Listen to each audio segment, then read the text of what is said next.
There are moments in life when a person feels the quiet weight of their own thoughts pressing so deeply inside that the world around them begins to sound distant, almost blurred, as if everything familiar had been wrapped in a blanket of slow-moving snow. Many people carry this sensation in silence, unable to name it, yet feeling it echo during sleepless nights, or in the pause that comes when one finally asks what is missing from a life that once felt predictable. I have seen this sensation take shape in different forms. Sometimes it appears as an ache for distance, a longing to step away from the noise that presses against the edges of the mind. Other times, it is the simple urge to breathe without feeling watched or hurried.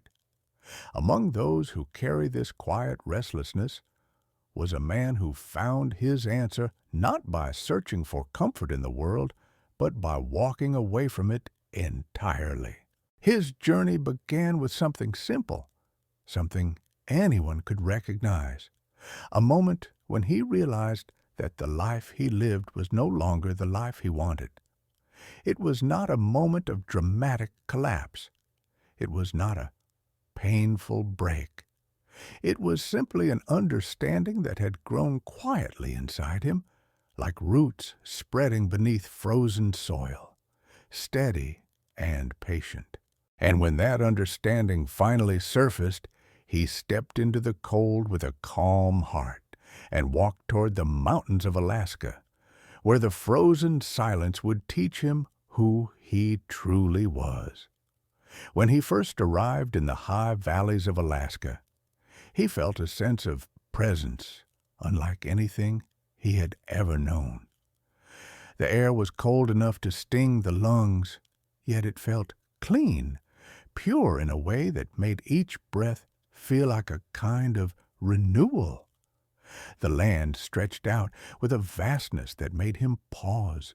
Heavy peaks stood in layers of white and blue, each one rising above the last like ancient watchers who had witnessed countless lives pass quietly through their shadows.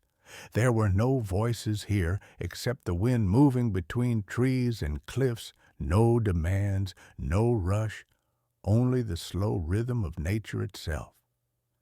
He listened to that rhythm with the attention of someone who had long forgotten the sound of his own heart and was rediscovering it in the stillness. He found a place to build a small cabin near the edge of a frozen lake where the surface shone like glass beneath the pale light of winter. The land around him was both harsh and beautiful. Cold mornings arrived with the slow glow of a sun that barely touched the horizon, and the nights stretched long with skies painted by wandering lights that danced across the darkness. Many people imagine such isolation as a punishment, something to be endured with clenched teeth and an anxious mind. Yet for him, it was a return to the kind of peace he had always felt, but never truly understood.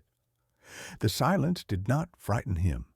Instead, it felt like a companion, gentle and steady, offering space for reflection and reminding him that even in solitude, a life can feel full. During his first days alone, he spent long hours studying the land, learning the patterns of snow, the movements of the wind, and the signs left by animals that wandered near his cabin. He discovered that survival here was not about conquering the land, but about listening to it. The mountains had a language of their own, one spoken in shifting clouds, crunching ice, and the distant crack of frozen branches breaking beneath the weight of winter. Each sound carried meaning. Each sign carried warning or welcome. And the man, patient and calm, opened himself to those lessons the way a student listens to a wise teacher. As the days passed, he settled into the rhythm of his new life. He woke before sunrise, prepared his small fire, melted snow for water, and stepped outside to breathe the cold air that greeted him. The lake remained frozen in the early hours, silent and still, like a vast mirror reflecting the endless sky. He would walk its edge, studying the patterns in the ice, and sometimes he would stop just to feel the immensity of the world pressing gently against him. Many people spend their lives surrounded by noise, chasing moments that disappear as quickly as they arrive. But here, time felt different. It stretched, unrushed, leaving space for thought and understanding. The man found himself remembering feelings he had not allowed to surface in years. He remembered the tired heaviness he carried before coming here, the weight of expectations, the pressure to be someone he never fully recognized. And in that recognition, he realized he had finally stepped into the life that felt true. There were challenges, of course. The cold was not forgiving, and the long nights brought an intense darkness that tested his endurance. But he did not see these difficulties as burdens. Instead, he welcomed them as reminders of the strength that lived quietly within him. When storms came rolling through the valley, pushing fierce winds against the wooden walls of his cabin, he listened to their force with admiration. The mountain was alive and powerful, and he was a guest in its presence. Rather than resisting it, he learned to move with it, to adapt, to respect the rhythms of nature that shaped each day. And in doing so, he discovered a profound sense of belonging. This belonging did not come from comfort or ease. It came from the understanding that he had finally chosen a place that matched the shape of his spirit. The cold sharpened his awareness, the silence deepened his thoughts, and the isolation gave him room to breathe in ways he had never imagined. Some people might look at his life and feel fear, wondering how a person could live without conversation for 40 days, alone with nothing but snow, wood, and wind. But he did not feel lonely. Instead, he felt accompanied by the vastness around him, surrounded by a living presence that spoke through every subtle shift in the world. The mountain was never truly silent. It whispered through the air, echoed across the frozen lake, and reminded him that stillness is not emptiness, but a form of fullness that many people forget exists. He spent long evenings sitting near the small fire inside his cabin, watching the flames dance and crackle. The warmth against his face contrasted with the cold that pressed gently at the edges of the wooden walls. During these quiet nights, he felt a deep connection not only to the land, but to himself. Thoughts came slowly, without rush, allowing him to explore memories and understandings that had been buried beneath years of constant motion. He realized that many people move through life without ever pausing long enough to hear their own thoughts clearly. They fill the silence with noise because they fear what they might discover. But here in Alaska, the silence was a friend, inviting him to see himself with honesty and compassion. It was during one of those long nights that he understood something important. Solitude does not take anything from a person unless they resist it. Instead, it offers a chance to step away from the expectations of others and to rediscover what truly matters. The man felt this truth settle inside him like a warm ember, glowing softly, illuminating the corners of his mind that had been darkened by years of fatigue. He felt grateful for the cold, for the storms, for the long nights, and for the quiet mornings that followed. Every challenge had shaped him. every moment alone had brought clarity. And so, as the days passed, he embraced the stillness not as an escape, but as a home.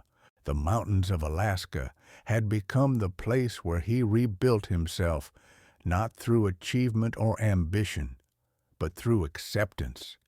He was not here to run from anything. He was here because he had finally recognized that this wild, frozen silence carried the peace he had long been searching for. In that peacefulness, he found a sense of gratitude that filled him more deeply than any comfort from his old life. And as he stood at the edge of the lake in the quiet morning light, feeling the crisp air fill his lungs, he understood that choosing this life had been the most honest decision he had ever made. Before we move forward, I would love to know something from you in a natural way. When you listen to a story like this, when you imagine this frozen silence and the quiet strength of a man rebuilding himself in the mountains, from where in the world are you watching or listening right now? When the man thought back to the life he had left behind, the images came slowly, like old photographs uncovered in a forgotten box. The noise, the endless movement, the constant sense that he was chasing something without knowing exactly what it was. There had been mornings filled with rushing through traffic, faces that looked at him but never truly saw him, conversations that repeated the same patterns until they lost all meaning. He remembered the feeling of exhaustion that crept into his bones, the strange emptiness that no success or comfort could fill. People often believe that loneliness only exists in silence, but he had learned that some of the loneliest moments happen in crowds, surrounded by voices and expectations that keep echoing long after the day is ended. That was when he realized his isolation had not begun in the mountains. It had begun in the world he once called home. He had been a man of discipline once, steady and committed to the work he thought defined him. His days were spent inside offices where the light never changed, artificial and cold, and his nights were filled with screens and unfinished thoughts. There was money, yes, and the illusion of security, but there was no stillness, no room to listen to his own spirit. Each year blended into the next until time itself felt like a blur, and he found himself questioning what all that effort was meant to protect. He watched others chasing after the same fragile sense of purpose, trying to buy meaning with hours of their lives. And though he rarely spoke of it, the question grew louder inside him. What if all this noise was keeping him from the truth he needed to hear? The breaking point came quietly. One evening, he stood on his apartment balcony, staring at the lights scattered across the city. Cars moved like rivers of red and white. People crossed streets in hurried waves, and somewhere below someone laughed, someone shouted, someone cried. The city breathed in restless patterns, and he suddenly felt separate from it all, as if his soul had stepped outside his body and was watching from a distance. He realized that if he were to disappear, nothing would truly change. The world would continue spinning, indifferent and unaltered. That thought did not frighten him. Instead, it freed him. It was the first moment of honesty he had felt in years. He understood then that the life he was living was not his own. It belonged to the expectations of others, to obligations that had no heart, to a rhythm that demanded more and gave less with each passing year. So he began to strip his life of everything unnecessary. He sold what he owned, gave away the rest, and kept only the things that would help him survive in the cold. A small stove, a few tools, clothes strong enough to face the wind, and a handful of books that had once offered him guidance when the noise became too heavy. He spoke to almost no one about his plan, not because he wanted to keep it secret, but because he knew that no one would truly understand. People fear solitude. They see it as a wound, something to be cured. But he had come to see it as a kind of medicine, one that could heal the fatigue of a life spent pretending to be someone he wasn't. He remembered the last night before leaving. The city was quiet under the rain, and he walked through the empty streets with a backpack slung over his shoulder. The lights reflected in puddles, blurring into shapes that looked like fading memories. Each step felt like a slow shedding of a life that no longer fit. When he reached the station that would take him north, he turned once more toward the skyline and whispered a silent farewell. Not a goodbye filled with sadness, but with calm. He knew he was not running away. He was returning to something that had always called him from within, something ancient and patient that lived beneath all the noise. The journey north was long and cold. As the train carried him away from the city, the landscape began to change. The buildings disappeared, replaced by forests and open land, rivers frozen beneath layers of ice. Each mile carried him further into silence. He slept lightly, woke often, and watched as dawn rose over fields of white. By the time he reached the edge of Alaska, he felt a strange sense of familiarity, as though he had been here before in some forgotten dream. The air smelled of pine and frost, the ground crunched beneath his boots, and the horizon stretched endlessly. He felt small and alive at once. It took him days to reach the valley he would later call home. He followed old maps, moved through trails covered in snow, and trusted his instincts when the paths disappeared. The deeper he went, the more the world around him seemed to breathe. Wolves howled in the distance, eagles circled high above the peaks, and the wind carried the scent of untouched wilderness. He could feel his heartbeat steadying, matching the slow rhythm of the land.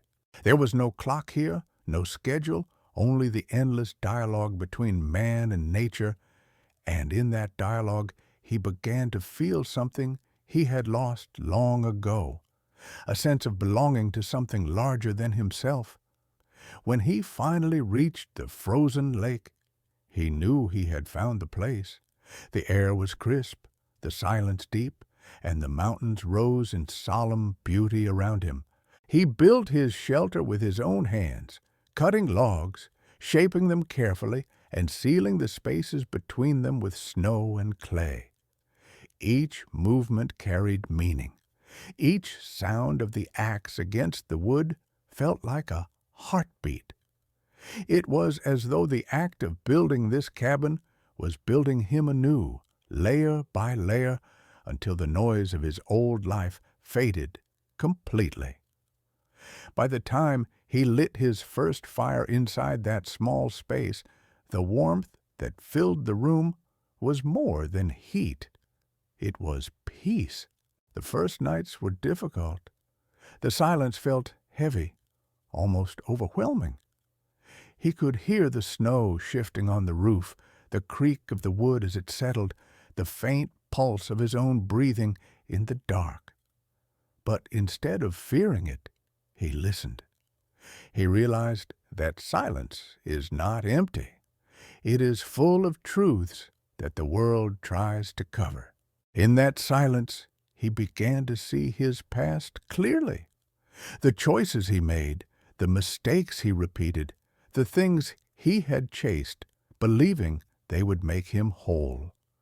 He understood now that none of them had been wrong, only incomplete. He had needed to live through them to reach this understanding.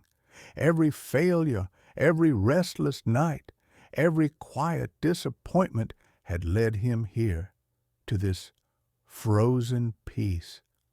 Sometimes, while tending to his fire, he would think of the people he left behind, friends who might wonder where he had gone, co-workers who would fill his absence with new names, faces that had passed through his life without leaving much behind. He did not resent them, nor did he miss them. He wished them well, hoping they too would find their version of peace. But he also knew that few would ever seek it this way. The world fears stillness because it cannot control it.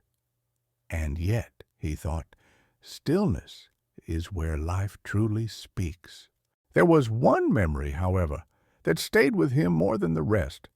A person he once loved deeply, but from whom he had drifted away as his restlessness grew. They had shared a home once, small but full of warmth, and for a time he believed that love would be enough to quiet the unease he carried. But love cannot fix what is broken within oneself. It can only offer a mirror, and when he looked into that mirror, he saw the truth. He needed to face his own silence before he could ever offer peace to another. The memory of that relationship did not bring pain. It brought understanding. He hoped that somewhere she had found her own version of the mountain, even if it looked nothing like his. In the stillness of Alaska, he found forgiveness, not in words, but in the slow rhythm of snow falling on his roof, in the crackle of the fire, in the quiet acceptance that life does not always need to be explained. He learned that solitude is not a rejection of the world, but a deeper embrace of it, one that comes when a person stops trying to control and instead begins to listen. The mountains had become his teacher, the silence his guide, and the cold his reminder that even the harshest conditions can nurture beauty.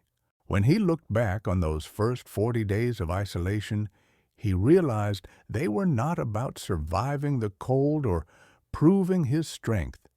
They were about remembering what it meant to simply exist, to breathe, to feel, to notice. The world he left behind had taught him to measure worth through action, through noise, through endless movement. But here, value was measured in stillness. The less he did, the more he saw. The more he listened, the more he understood. And that understanding began to reshape him from within. He did not plan to return. The mountain had become his truth. Yet, even as he accepted that, he felt a quiet gratitude toward the life that had pushed him here. Without its chaos, he would never have found this peace. Every sound of the wind, every flicker of firelight, every breath of icy air reminded him that life is not something to be escaped, but something to be rediscovered. In the silence of Alaska, he had found himself again. If you've been listening to this story and feel that same quiet pull inside, that whisper that maybe peace is not something we find in the crowd, but in the spaces between, then perhaps this story was meant for you. And if you want to keep walking through these mountains with me, hearing more about how a man learns to live again in the frozen silence, take a moment to subscribe so you don't lose the trail when we continue. The days that followed became a rhythm of quiet simplicity. The man woke each morning before the sun had the strength to rise above the horizon, the air inside his cabin heavy with the stillness of night. He would stir the ashes from the fire that had kept him alive through the long, cold hours. Add a few dry pieces of wood, and watch as the flame returned to life. The sound of the fire cracking was like a small heartbeat in the great body of silence that surrounded him. Outside, the landscape stretched endlessly in shades of white and blue, and he could feel the weight of the sky pressing down on the frozen world. Yet he did not feel trapped beneath it.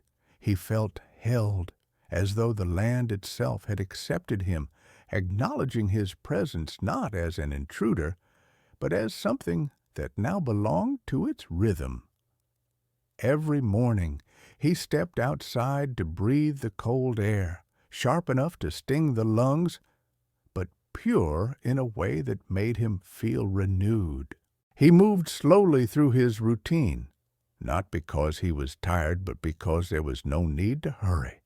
The concept of urgency had vanished from his life. Out here, time was not something to be managed or spent. It was something to be lived, and each hour carried its own quiet texture. He would check the traps he had set the day before, gather pieces of fallen wood from beneath the snow, melt ice for water, and prepare a simple meal. Each action was deliberate and meaningful. In his old life, tasks had been performed in a blur of distraction. Here, everything demanded attention. Even boiling water felt like a ceremony. He had learned to see the sacred in the ordinary. The silence became his closest companion. At first it was strange, almost intimidating, but soon it began to speak to him in ways that words never could. It taught him to listen not only to the sounds around him, but to the ones within. The slow rhythm of his heart, the quiet movements of thought that rose and disappeared like snowflakes melting in the palm of his hand. He discovered that silence is not the absence of life, but its purest form. It reveals what is usually hidden beneath the noise of daily living. He began to understand himself not as a collection of goals and memories, but as a simple being, breathing, existing, aware. Sometimes he would sit by the edge of the frozen lake for hours, his body still, his gaze resting on the distant horizon. The lake, covered in thick ice, reflected the sky so perfectly that it felt like standing between two worlds, one above and one below. The slightest shift in light could transform everything. He would watch the color of the sky change from pale silver to deep indigo as the day passed, and in those small transformations he found endless beauty. There was a serenity in realizing that nature did not hurry, that everything followed its own slow, patient course. He began to model himself after that patience. Nothing in the mountain rushed, and neither would he. At night, the stars would appear with an intensity that startled him. Thousands of points of light scattered across the vast darkness, shimmering as though the universe itself were breathing. The northern lights would sometimes drift across the sky in waves of green and violet, moving so silently that they seemed like thoughts passing through a sleeping mind. On those nights, he would stand outside until his hands were numb and his breath turned to mist. He would look up and feel an emotion too large for words, a mixture of awe, humility, and gratitude. He often thought that if people in the cities could see the sky as he saw it here, they might finally understand how small their noise truly was. As the days continued, his understanding of solitude deepened. He no longer saw it as separation, but as connection.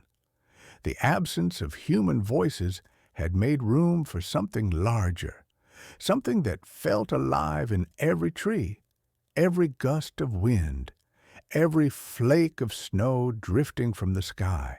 He began to sense a quiet presence in the land itself, not as a mystical force, but as a kind of awareness that responded to respect. When he moved gently, when he acted with care, the world seemed to move gently with him.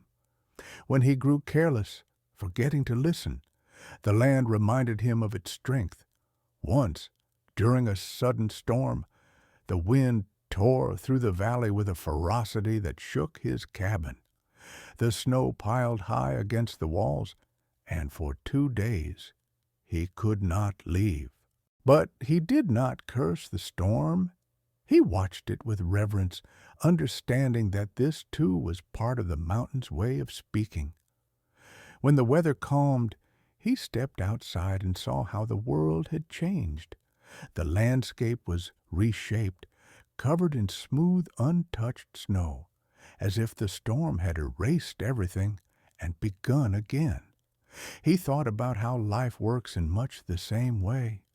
The storms that seem to break us often come to clear away what no longer belonged.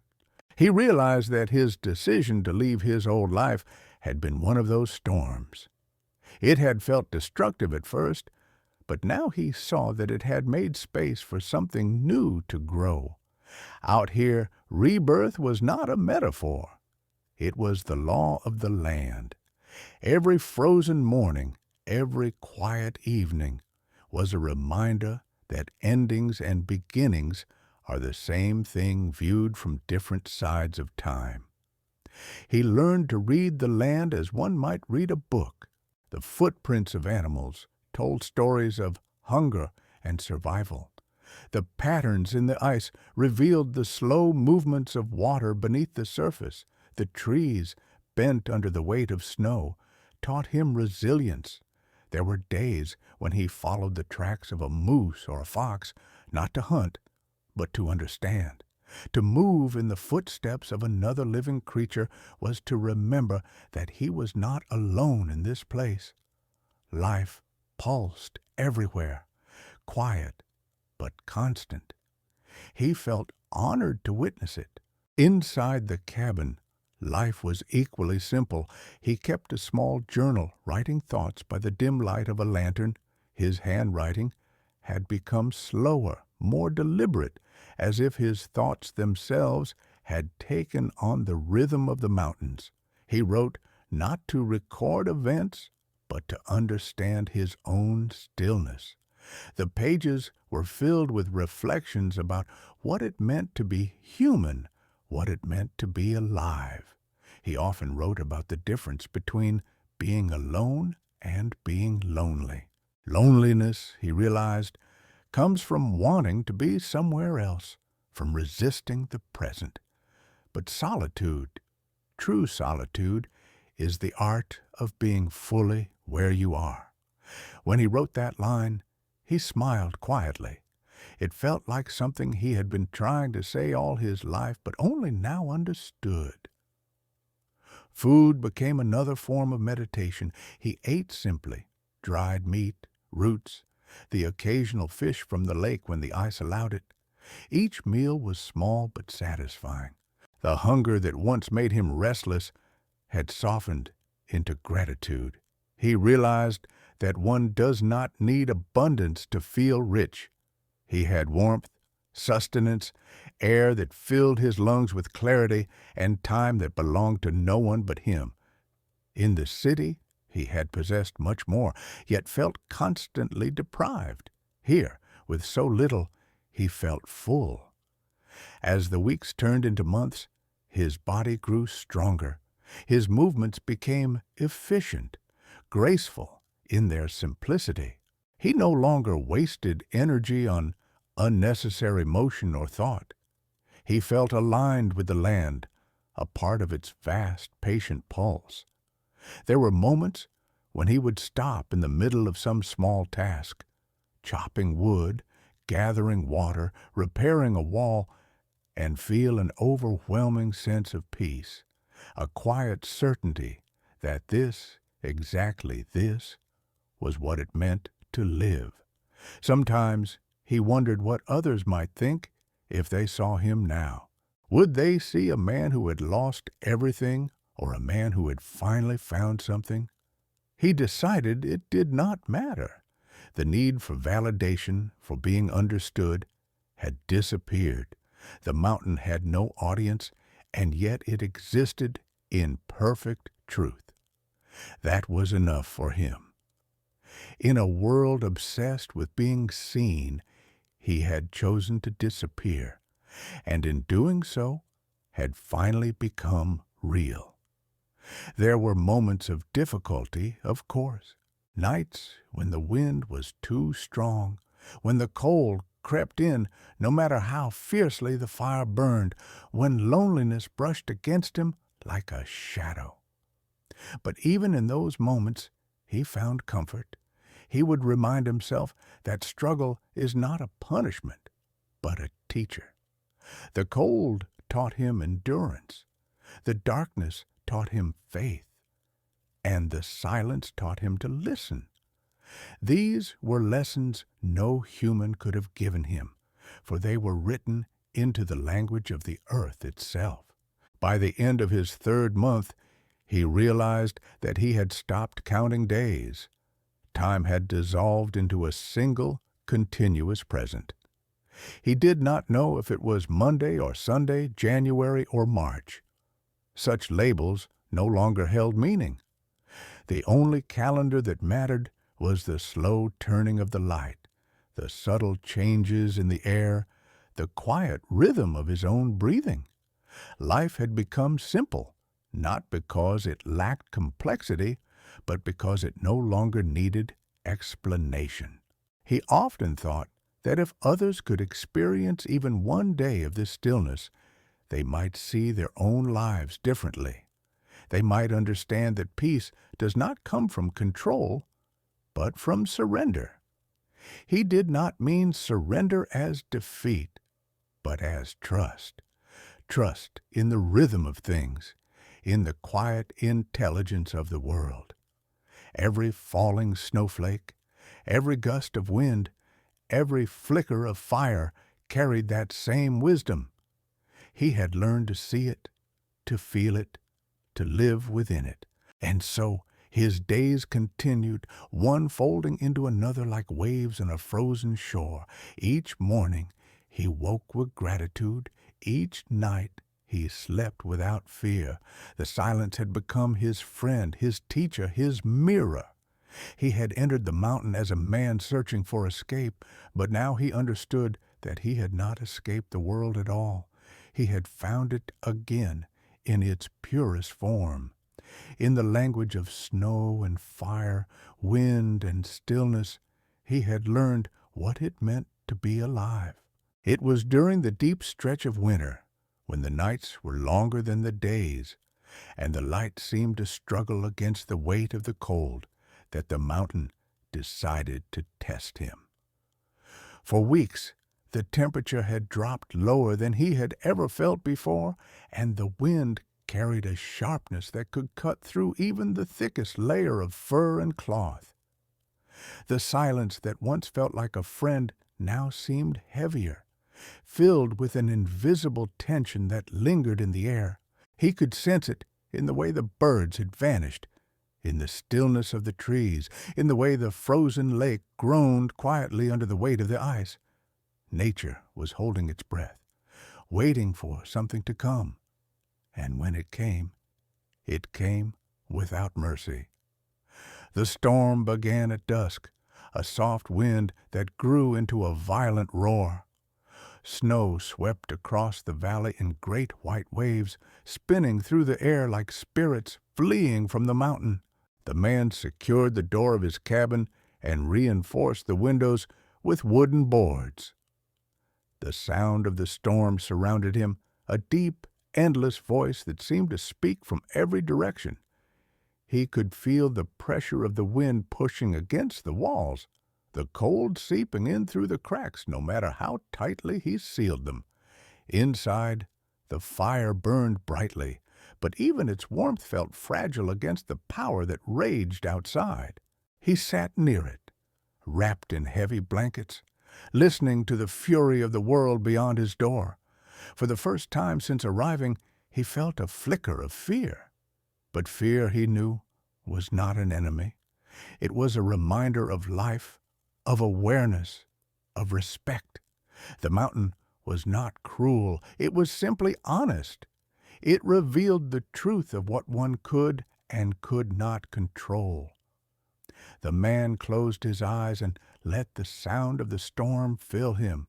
He thought about the countless lives that had come and gone across these lands, the animals, the wanderers, the old tribes who had once understood the sacredness of the wilderness. They, too, had faced nights like this, storms like this, and found strength in endurance. He drew comfort from that thought. He was not alone in this trial. He was simply part of a story much older than himself. The storm raged for 3 days. Each hour blurred into the next. He rationed his food carefully, melted snow for water, and kept the fire alive with pieces of wood he had stacked inside weeks earlier. He moved slowly, deliberately, saving his energy. Sleep came in short intervals, broken by the sound of wind slamming against the cabin walls. On the third night, the fire almost went out. He woke to a room filled with cold air, his breath forming clouds in front of him. His hands trembled as he rebuilt the flame, feeding it piece by piece until it returned to life. When the fire finally caught, its warmth felt like a blessing, a heartbeat of light in the endless dark. He stared into it, feeling gratitude rise within him like a prayer. When the storm finally passed, the silence that followed was immense. The world outside had changed completely. The snow had risen nearly to the roof of his cabin, covering everything in a white stillness so deep it felt sacred. The trees bent beneath the weight, their branches heavy and glistening. The lake was hidden under a new layer of frozen light, and even the mountains seemed to stand taller, their peaks sharp against the pale sky. The man stepped outside, his boots sinking deep into the snow. The cold bit at his face, but the air was clean and bright, and for the first time in days the sun broke through the clouds. It was a fragile sun, faint and distant, but it brought warmth all the same. He lifted his head toward it, eyes closed, and breathed deeply.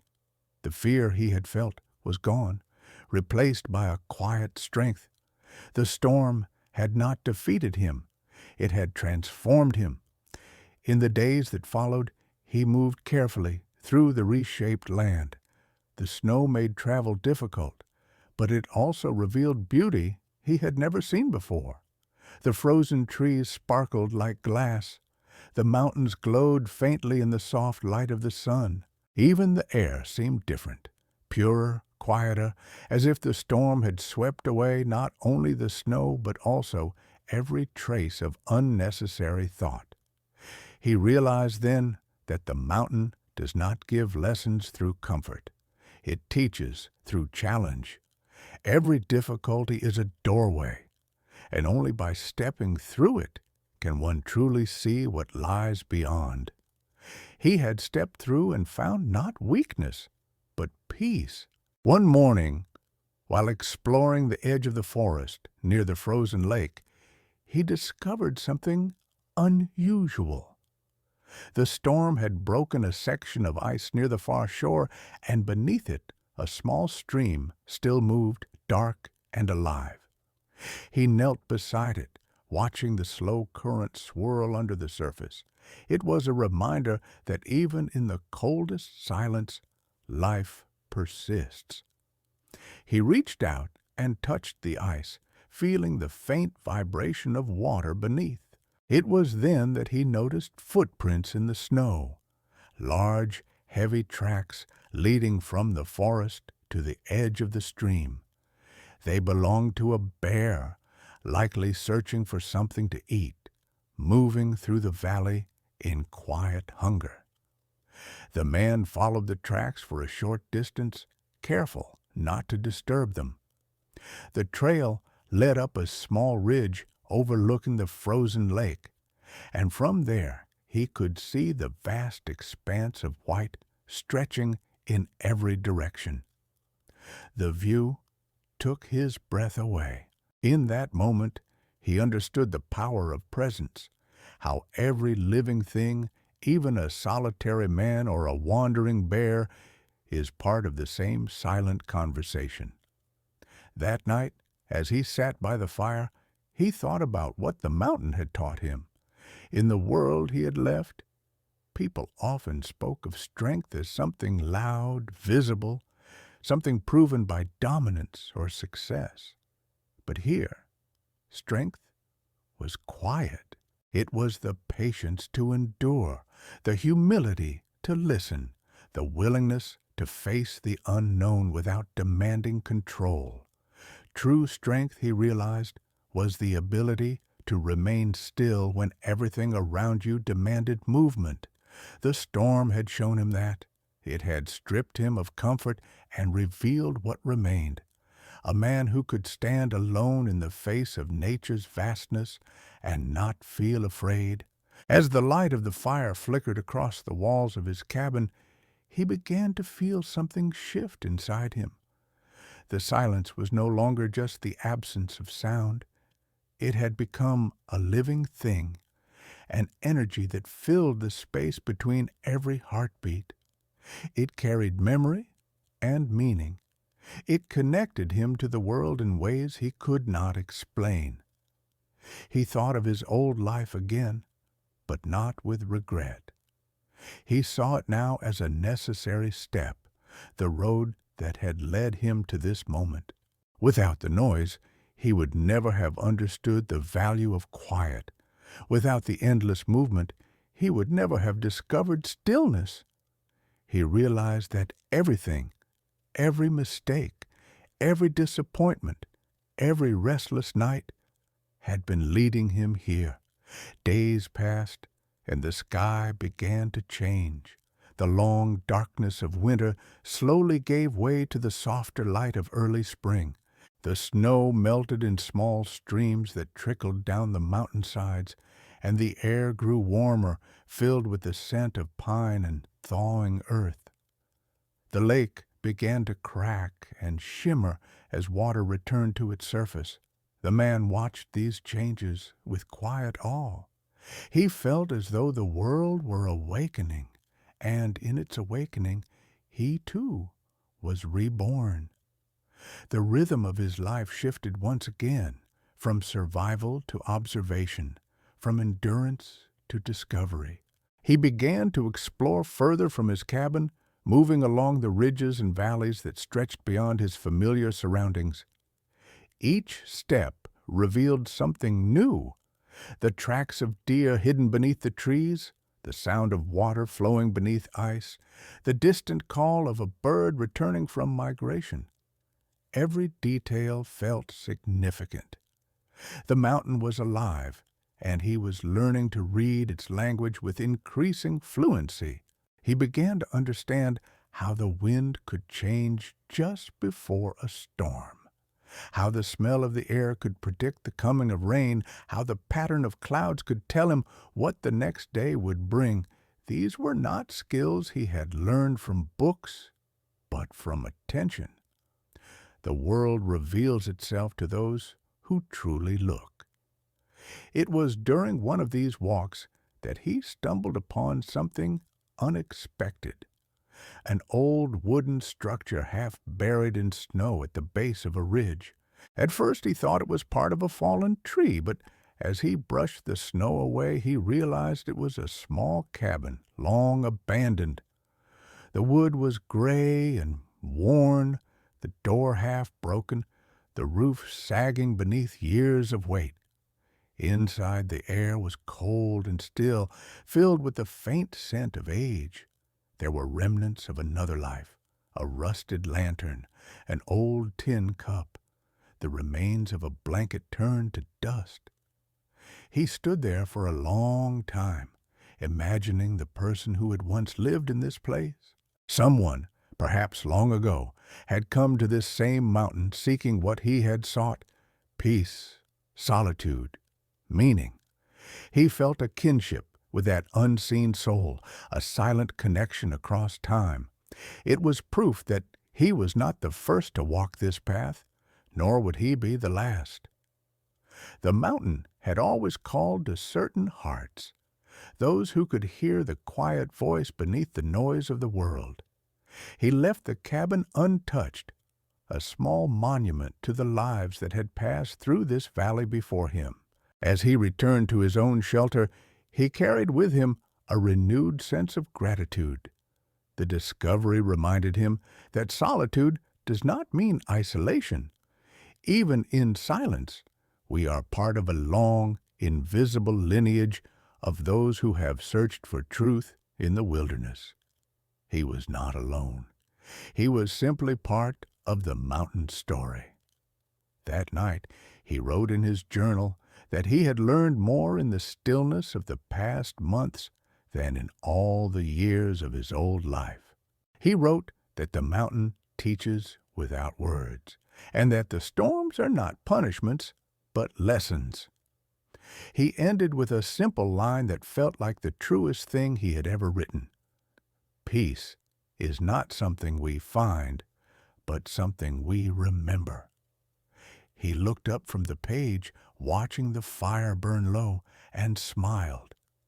The man who had once sought escape had found belonging. The silence he had once feared had become his home. The cold had become his teacher. The mountain had become his heart.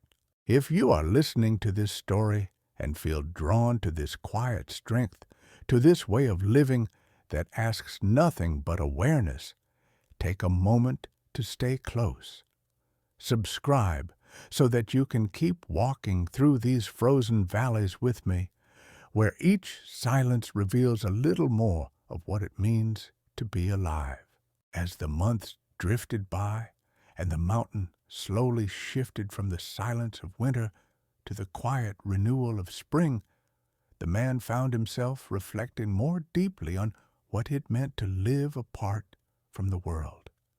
The snow began to retreat in slow, patient layers, revealing the brown earth beneath and the first signs of green pushing through the thaw. Streams that had been locked in ice came alive again, their voices breaking the long stillness with a kind of music that felt both foreign and familiar. Birds returned to the valley, their cries sharp and pure, filling the sky with motion. The world was waking, and so was he. But with that awakening came thought. Not the hurried, tangled thoughts of the life he had left behind, but the kind that rise quietly, shaped by observation, softened by time. The mountain had changed him, and now he could see the world, even the distant world he had abandoned, with different eyes. He began to understand that isolation had not separated him from humanity. It had reconnected him to it. For in the quiet of the mountain, he could see what the noise of civilization had hidden. He thought of how people move through their days with a constant hum of distraction, chasing progress, achievement, and recognition, yet forgetting to look at the sky or to feel the weight of the earth beneath their feet. They mistake busyness for purpose and conversation for understanding. He realized that the greatest distance between people is not measured in miles, but in awareness. To live in the city surrounded by millions and yet never see the world as it is, that is a deeper solitude than any he had found here. In his silence, he had discovered connection. In the crowd, he had felt alone. Sometimes, as he sat beside the lake and watched the ice break into shimmering pieces, under the sunlight, he thought of how strange it was that people fear stillness. They fill every moment with noise, because silence reveals too much. In silence, one begins to see clearly, to notice the habits, fears, and illusions that shape every thought. The mountain, with its vast emptiness, had held up a mirror, and in that mirror he had seen both his fragility and his strength. He realized that peace is not the absence of struggle, but the acceptance of it. Life does not promise ease, it offers presence. The world below, with its endless pursuits, had forgotten this truth. But here, surrounded by wind and snow and sky, it was impossible to ignore. He began to write again, not as a record of events, but as a reflection of his thoughts. In his journal, he wrote that the greatest misunderstanding of modern life is that happiness must be built through accumulation. He had watched people try to fill the emptiness inside them with possessions, accomplishments, and the constant validation of others. Yet, the more they gained, the less they seemed to feel. He wrote that real happiness is subtraction, not addition, the removal of noise until only what is essential remains. In this cabin, with almost nothing, he had found more contentment than he had ever known surrounded by everything. The mountain had stripped him of the unnecessary, and in doing so had given him back the fullness of being alive. Some evenings, when the light grew soft and the shadows stretched across the valley, he would sit outside and think about time. In the city, time had always been his enemy, something that chased him through days and nights, a relentless current pulling him forward. Here, it no longer had power. It moved as slowly as the clouds, circling the peaks without hurry. He realized that time itself is not the problem. It is the pace we try to force upon it. People rush through their lives as if racing toward a destination, but the truth, he now saw, is that there is nowhere to arrive. Every moment is complete in itself. The mountain had no beginning or end, only constant transformation, and so it was with life. He learned to measure his days not in hours but in moments of awareness. The warmth of fire against his hands, the cry of an eagle overhead, the reflection of sunlight on melting ice. Those moments, he thought, were eternity disguised as simplicity. One morning, as the air softened and the valley filled with the scent of pine, he walked to the ridge that overlooked the vast expanse of land below. From there, he could see the distant forests stretching to the horizon, rivers winding through them like threads of light. It struck him then how small he was within this immense world, and yet how deeply he belonged to it. The mountain did not care who he had been, what he had achieved, what he had lost. It accepted him as he was, a breathing being, fragile yet alive. He thought about how much of human life is spent fighting for identity, trying to be someone rather than simply being. Out here, there was no need for such effort. The earth did not require credentials. The sky did not ask for explanations. He existed, and that was enough.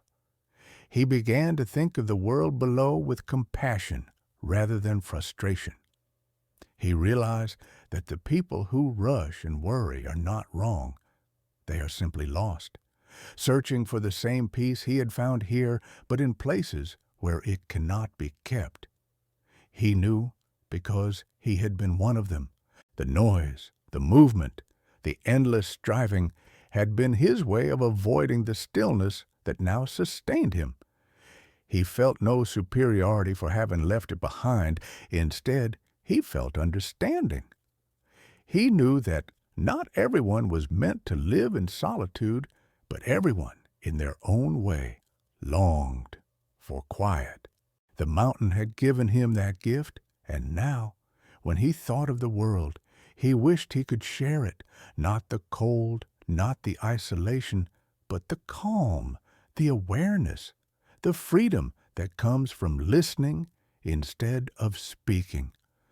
Sometimes he wondered what would happen if people could live with the mountain's wisdom even in the city. If they could learn to pause, to breathe, to look around instead of ahead. Perhaps then the world would feel less broken. He imagined crowded streets filled with people who moved not in haste, but with care, who spoke not to fill silence, but to share meaning. It was a dream, perhaps, but the mountain had taught him that every great change begins quietly. Even the largest avalanches start with a single flake of snow. Maybe peace was like that. Small at first, growing silently until it transformed everything. He began to notice how his own thoughts had slowed. There was a time when his mind ran endlessly, jumping from worry to worry, desire to desire. Now it moved like the streams that wound through the valley, calm and steady. He felt a lightness in himself that he had never known. It was as though the mountain had not only purified the air he breathed, but the thoughts he carried. He realized that the greatest weight we bear is not the burden of the world, but the burden of our own minds, the expectations, the regrets, the fears. And when we let them go, when we stand still long enough to see that life does not need to be chased, we discover that freedom was always within reach. The mountain had simply shown him how to open his hands. He began to see meaning in everything. The snow that melted became rivers that fed the valley. The fallen trees nourished the soil that gave birth to new life. Even decay had purpose. Nothing in nature was wasted, and he began to understand that perhaps the same was true for human experience. The mistakes of his past, the pain, the confusion, none of it was wasted.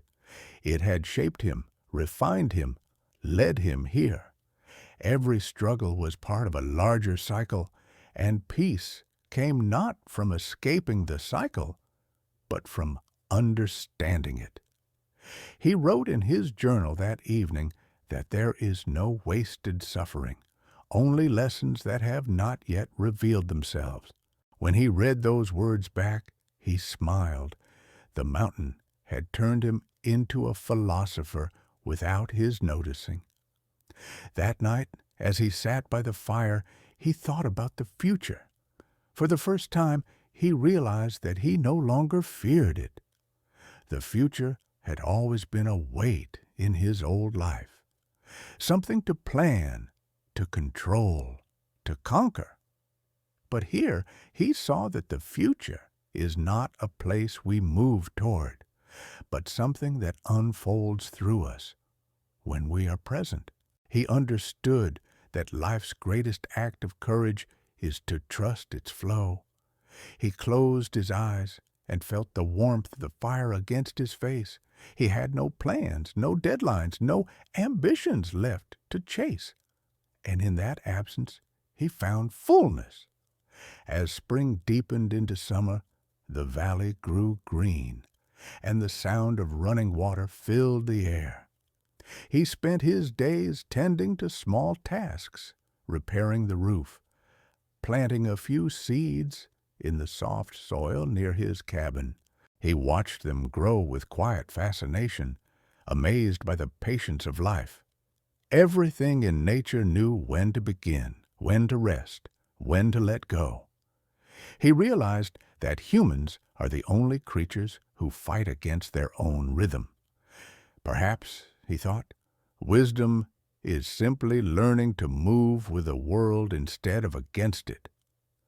There were evenings when he would sit outside, the sun low in the sky, and feel an overwhelming gratitude that could not be spoken. It was not for the comfort of solitude or the beauty of the mountains, but for the simple truth of being alive, to breathe, to see, to feel.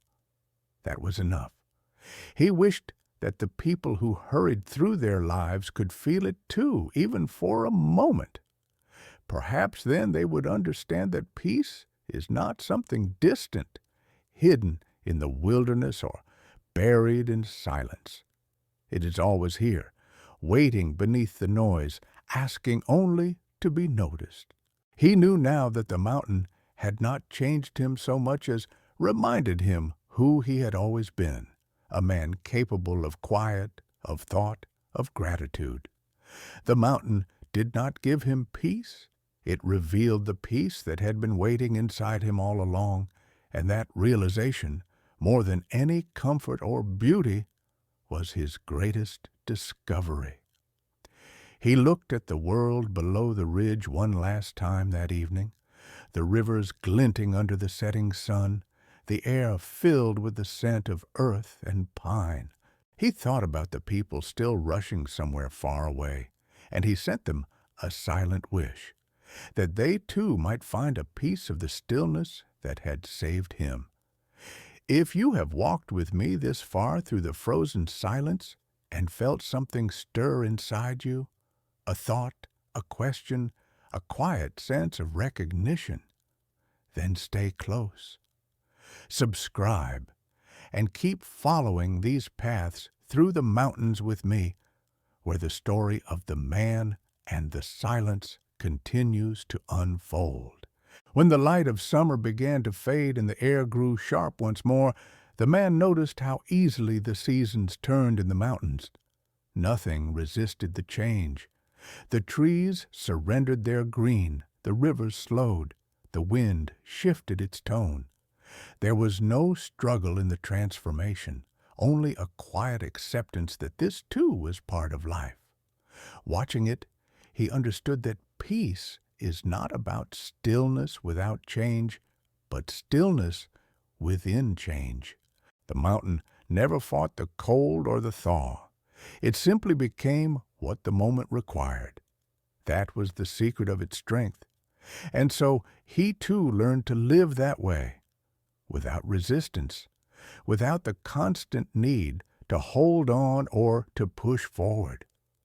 He had found a rhythm older than time itself, and now, as the first snow began to fall again, he felt ready to face whatever came next. The days grew shorter, and the sky once again carried the heavy stillness of approaching winter. But this time, the cold no longer felt like an adversary. It was familiar, almost comforting. He had learned its language. He knew when to gather wood, when to reinforce the cabin walls, when to listen for the quiet warnings of the wind. Yet there was a difference in him now. The man who had once come here to find himself was no longer searching. He had become part of the mountain's silence, woven into its rhythm. The solitude that had once tested him now embraced him completely. It was no longer an act of endurance, but of belonging. One evening, as the sun dipped behind the peaks and painted the snow in shades of gold and amber, he sat outside with a cup of melted snow and watched the world grow quiet. The sound of a distant owl echoed through the valley. He closed his eyes and felt the breath of the wind on his face. Everything was as it should be. He thought about how far he had come, not in distance, but in understanding. The journey had not been about escaping the world, but about learning how to live within it, honestly, humbly, and with gratitude. The mountain had stripped him of everything unnecessary until only truth remained, and that truth was simple. Life does not need to be more than what it already is. He thought about the people who might one day find his cabin as he had once found the remains of another's. Perhaps they would step inside, see the simple things he had left behind, the tools the small fire pit, the journals stacked neatly in the corner, and wonder who he had been. Maybe they would read his words and understand, or maybe they would simply feel the quiet that filled the place and know it had belonged to someone who had lived fully. That thought brought him peace. He did not need to be remembered through fame or stories. The mountain would remember him, and that was enough.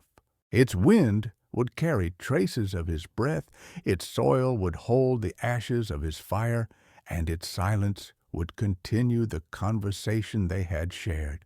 As the nights grew longer, he began to notice how easily his thoughts flowed now, untroubled by the noise of the world. He often sat by the fire and reflected on the small lessons the mountain had taught him, how everything has its season, how patience is stronger than force, how stillness reveals what movement hides.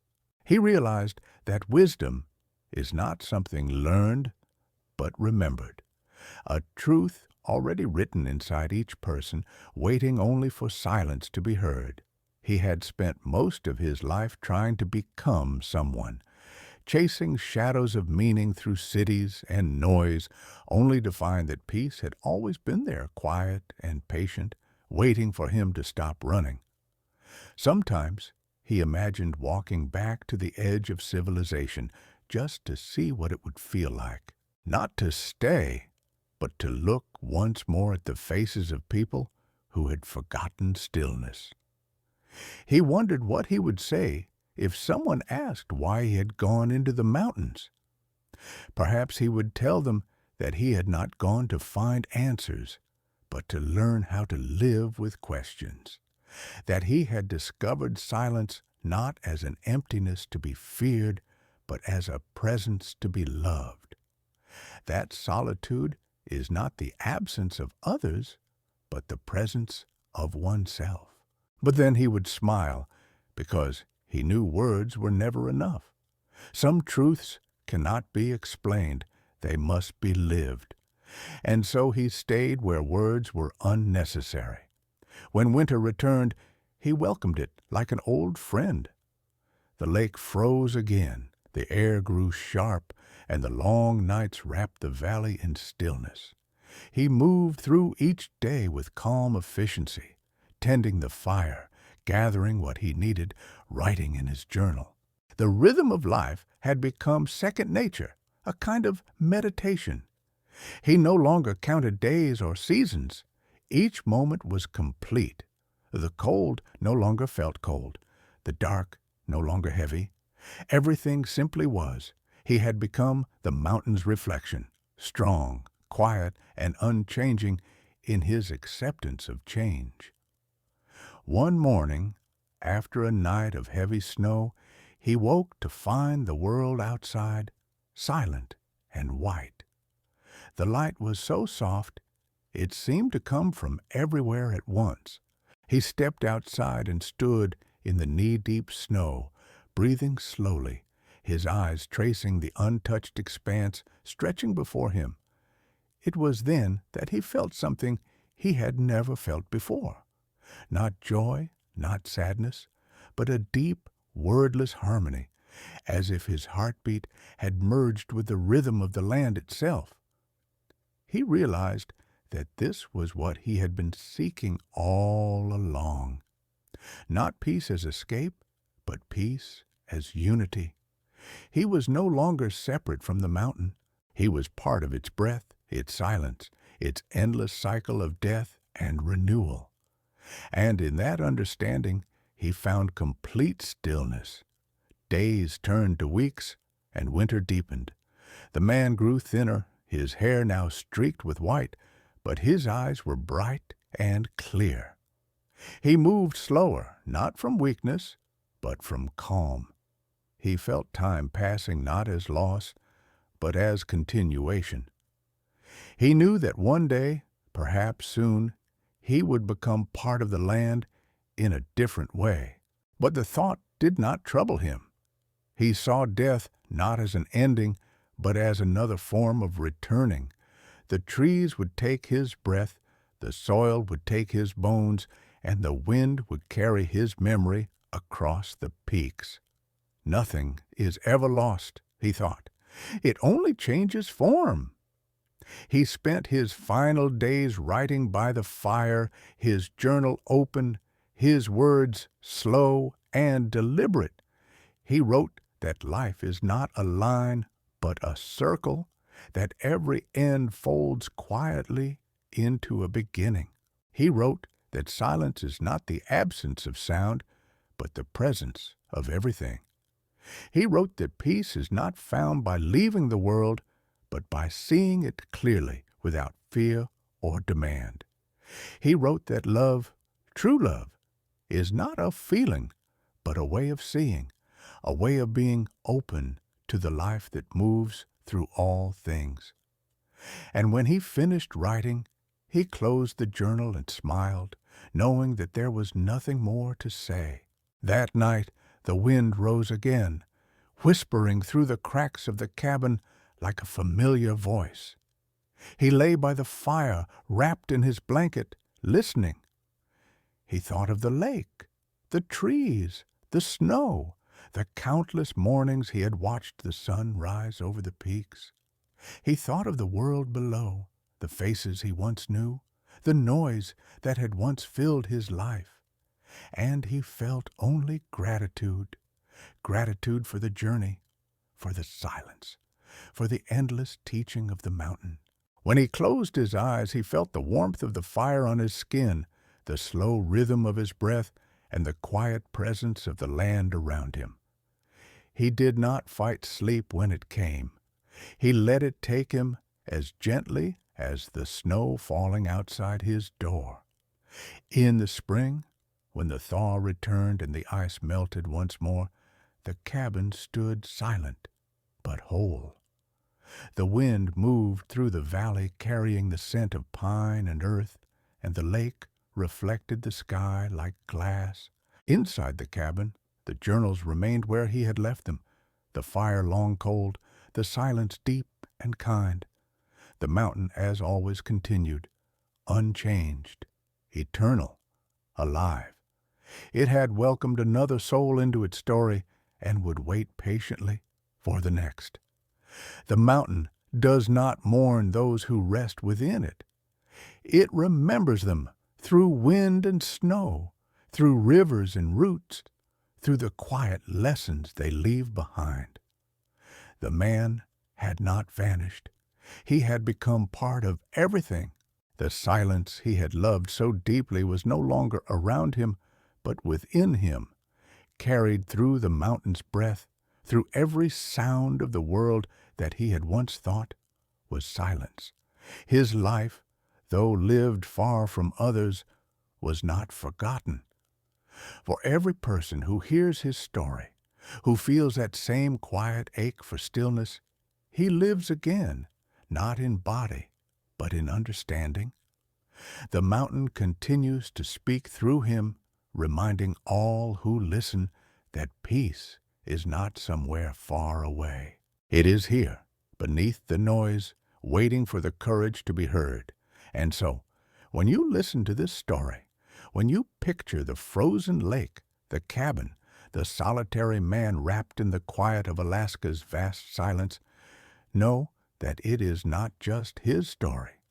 It is yours too, in whatever small or large way you have felt that same longing for calm, that same search for truth. The mountain may be far, but the silence it teaches is already within you. It waits for you to stop, to breathe, to listen. And when you do, you will find that the peace you've been chasing has been walking beside you all along. If this story has touched you, if it reminded you of something you've long felt but could never name, let the silence speak for a moment. Then share it. Tell me where in the world you're listening from. Leave a comment, like the video, and subscribe so that this story, this quiet reminder of what it means to be alive, can travel farther, reaching others who are still searching for their mountain. Because in the end, we are all climbing toward the same peace, each in our own way.